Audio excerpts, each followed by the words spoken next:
It's TP in the place to be, man. Y'all go ahead and hit the like button, man. Go and subscribe if you haven't already, man. We're finna go ahead and get into it. Man, the rap game been in a frenzy for the past like week or two.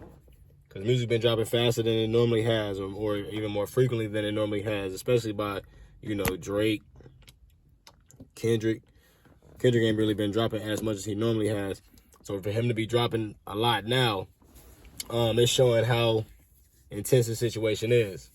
So we start off with, it's crazy because I guess in first person shooter there was kind of some shots being thrown. So like we don't really start off with first person shooter, but some people say first person shooter might have been something that spurred this to happen. People also attribute they attribute the control verse to what's going on now too, and just some kind of shots being thrown back and forth. But within recent times, we got Kendrick dissing Drake and Cole on Like That. Cole responds with 7-minute drill, which I guess he don't feel like that was like something that represented him the right way. So he takes that back. He's like, man, I don't even feel right about doing it. Folks was gassing me up. Man, that's my homie, that's my brother, and that man made good music. So I guess Cole kind of realized the internet wasn't standing behind that, because Kendrick does have a solid catalog. After J. Cole jumped out the window, we got Drake pretty much jumping into the situation, going ahead and giving his diss. So Drake comes up with Push-Ups, and that was a pretty good song. He made like one of them club bangers that's gonna tear up the summer. Everybody gonna be listening to it through the summer, where he was dissing Metro, The Weeknd, Rick Ross. He was just kind of throwing everybody's name in there. After that, we got Kendrick Lamar. He dropped Euphoria. Now, Euphoria it really, really did shake up the game. This song was something, it was different. He had 2 different beat switches. And of course, he got to a part where he's over there. I hate the way that you walk. It was fairly catchy. And it was one of them songs that it definitely might catch on. So it's crazy how they've been dropping some really, really catchy music, as well as this music too. So, after that, Drake drops Family Matters. And after he drops Family Matters, we got Kendrick dropping Meet the Grams maybe 10 minutes after that, 10, 15, 20 minutes after that. So that got the internet into a frenzy because there was some allegations that Drake had a child, an 11-year-old daughter. And it just pretty much got the internet looking for the daughter. You know what I'm saying? Like everybody's looking as far as they can, trying to figure out who the baby mama is and so on and so forth.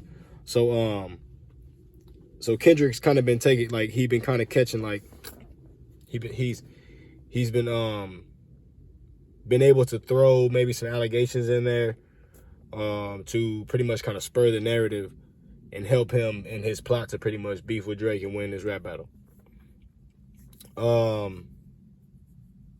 So yeah, Drake was pretty much going ham and cheese in Family Matters.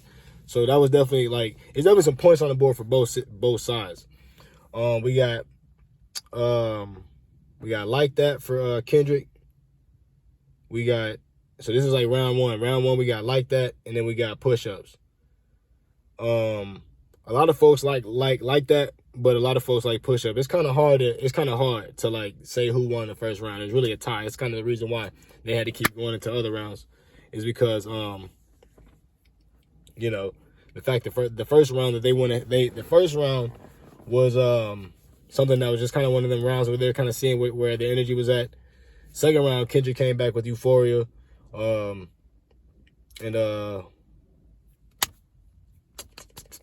Drake dropped after that?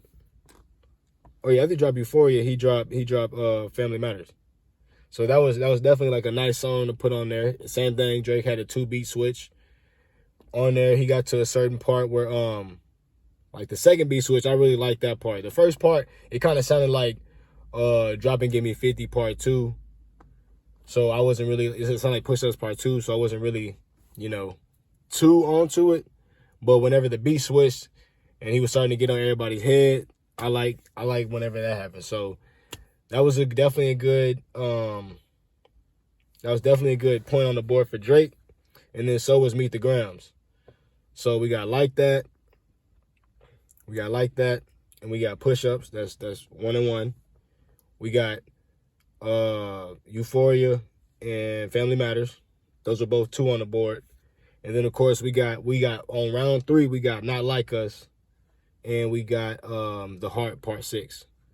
And so Not Like Us is like a West Coast banger. You can tell by all the beats. You got Mustard on the beat. It's just a straight up West Coast banger. I see what Kendrick did. It was very smart and strategic.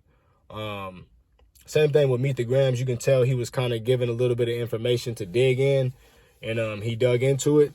One of the pieces of information that he dug into that was wrong was that Drake doesn't have an 11-year-old daughter, or allegedly he don't have her. Like, we can't really prove it if we don't have the proof that say he did, but it was pretty much Drake saying that his team gave Kendrick some information, and Kendrick was pretty much running with it.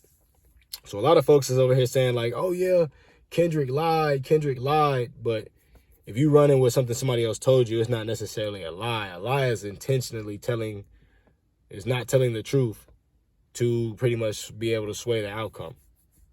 There's a difference. So we got some good music out. I ain't gonna lie, it's some good music. Like I say, it's really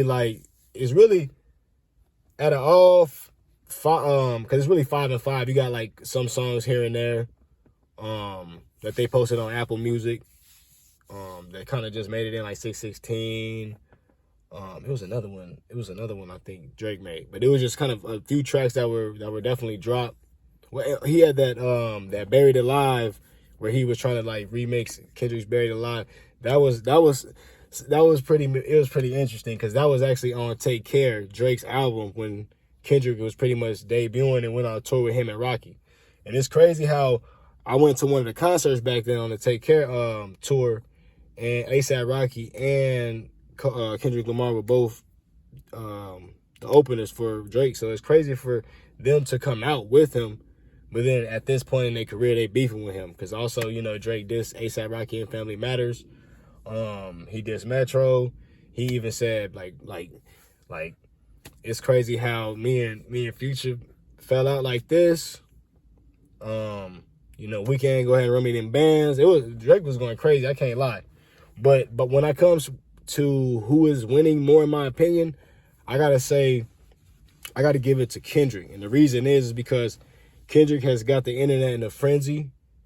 He went to straight Tupac hit him up level dissing. Whenever Tupac said, first of all, you know, when he's pretty much saying he clapped Biggie's wife, we don't know if he did or not. Don't nobody know if he did. He just said it. So it became something that was just like, dang, like it was just disrespectful. So where Drake and The Heart Part 6 was disproving some of the stuff that Kendrick was saying, or saying his team fed him some of the information.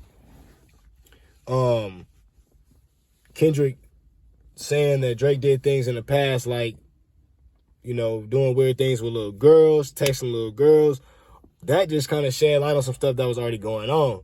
So a lot of people are trying to like deny it and look around it like, what is he talking about? Like, what's the proof? Like, bro, Drake was doing some stuff. It's a video right now. You can look it up right now.